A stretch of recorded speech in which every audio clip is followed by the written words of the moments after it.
జనసేన కార్యకర్తలకి, టీడీపీ కార్యకర్తలకి నేను జనసేన కార్యకర్తనే. కానీ నాకు అన్యాయం జరిగిందని కాదు, మన రాష్ట్రానికి మంచి చేసిన వాళ్ళు ఏ సీఎం అయినా మనకు ముఖ్యం. ఎమ్మెల్యేలు ఉంటారు పోతారు, కానీ సీఎం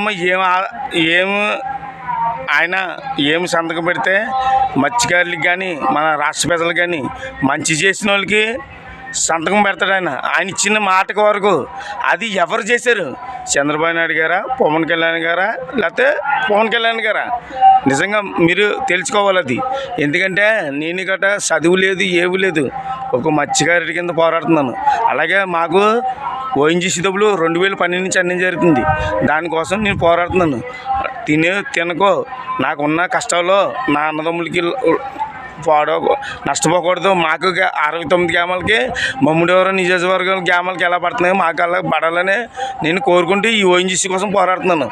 దీని వరకు నష్టపోయినా పక్కన పెట్టండి, కానీ మా మత్స్యకారులకు న్యాయం చేయాలి.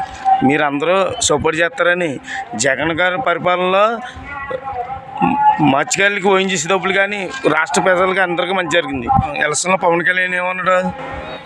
చదువుకున్న పరిధి నిరుద్యోగికి 3000 ఉపాధి కల్పిస్తానన్నారు. అలాగే జగన్ గారు నెలకి 5000 వారంటీలు ఇస్తున్నాడు, మేము మమ్మల్ని మోసం చేస్తున్నాడు అన్నాడు. అలాగే మా టీడీపీ జనసేన 10,000 ఇస్తానన్నాడు.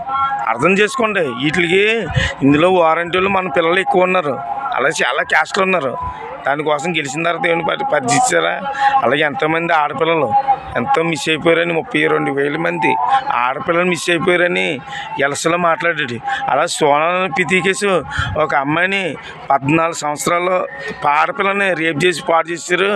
నేను ఎలసను గెలిచిన తర్వాత టీడీపీ కానీ జనసేన వచ్చిన తర్వాత ఆయన మత్స్యకారులు ఆ ఆపత్తులో సంతకం పెట్టాలని అరెస్ట్ చేస్తా అన్నాడు. వీటి కోసం మీరు అడుగుతున్నారా? రే, మన కోసం మనం బతకడం కదా మన రాష్ట్రం. అందరూ అడిగితేనే ప్రశ్నిస్తేనే మంచి జరుగుతుంది. అంతేకాని మన పిల్లల కోసం మనం బతకూడదురా, కొద్దిగా అర్థం చేసుకుంటారని. కానీ మీరు అన్నా నాకేం బాధ లేదు, ఎందుకంటే చదువు లేదు, ఏమి లేదు, సంజయ్ లేదు. దయచేసి మీరు అందరూ ఒక న్యాయం కోసం పోరాడతారని అడుగుతున్నాను. మనకి ఇంత అన్యాయం జరుగుతుంటే ఎవరో పడుచుకోకుండా నన్ను అడిగితే ఏం చేయగలరా? దయచేసి మిమ్మల్ని ఎవరిని కూడా కక్ష పెట్టుకోవట్లేదు సార్. టీవీ కార్యకర్తలకి, జనసేన కార్యకర్తలకి నేను ఒకటి సమాధానం చెప్తున్నాను. నేను మత్స్యకారుల కోసం ఎటువంటి పోరాటం చేయలేదా? అలాగే పవన్ కళ్యాణ్ గారికి, టీడీపీకి నేను మద్దతు ఇవ్వలేదా? దేనికోసం చేశాను? 2012 నుంచి మత్స్యకారులకి ఓఎన్జీసీ డబ్బులు పడతలేదని కాకినాడ సిటీ రూరల్ కోసం మన అందరూ పోరాడుతూనే ఈ ఓఎన్జీసీ కోసం గత ప్రభుత్వానికి మనకు అన్యాయం చేసిందని మనం టీడీపీకి మద్దతు ఇచ్చాం. కానీ ఇప్పుడు మనకి ఎవరు అన్యాయం చేశారు? టీడీపీ జనసేన అన్యాయం చేసింది. అలాగే గత ప్రభుత్వం 69 వేసింది. ఇప్పుడు తాళరే మమ్ముడివారి నియోజకవర్గంకి 69 లేకన్నా 63 వేసింది. 69 6,000 ఖర్చు చేస్తే ఎంత అయింది తెలుసా? 17,60,00,000 అయింది. ఆ 17,60,00,000 కనీసం మన మత్స్యకారులకు పడద్దు అనుకున్నాం కదా, అవి ఏమైపోయాయి అంటే ఏరే క్యాస్ట్కి వేస్తారు. మరి మన క్యాస్ట్ ఏమైంది? మన సిటీ రూరల్ మత్స్యకారులకి ఎవరు అన్యాయం చేశారు? టీడీపీ అన్యాయం చేసింది, బీజేపీ అన్యాయం చేసింది. మన కొండబాబు గారు మన సభలో చెప్పాడు. మరి మీరు ఏం మాట్లాడుతున్నారా? జనసేన ఇప్పుడు మనం గెలిస్తే మనకు ఓఎన్జీసీ డబ్బులు వేస్తానంది. మరి ఏది దానికోసం మాట్లాడరా? ఎరా నేను వాసిరగట్లో అవునరా, నేను గత ప్రభుత్వంలో ఉంటాను, ఓసీపీ పరిపాలనలో ఉంటాను. ఇప్పుడు ఎందుకంటే ఓడిపోయిన పార్టీలోనే ప్రశ్నిస్తాను. మీకు నచ్చితేనే సపోర్ట్ చేయండి, లేకపోతే లేదు. మీరేంట్రా మీరు నాకు చెప్పేది? మీలాంటి వాళ్ళు భయపడితే నేను అసలు ఈ పోరాటం చేయను. దయచేసి అర్థం చేసుకోండి.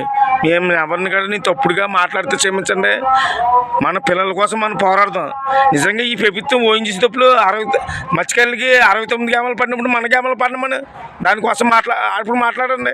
మీకు సిగ్గు శివనేతలు ఉంటే, మీకు మానవత్వం ఉంటే, మీ పిల్లల కోసం మీరు పోరాడుతూనే పార్టీ కోసం బతకండిరా.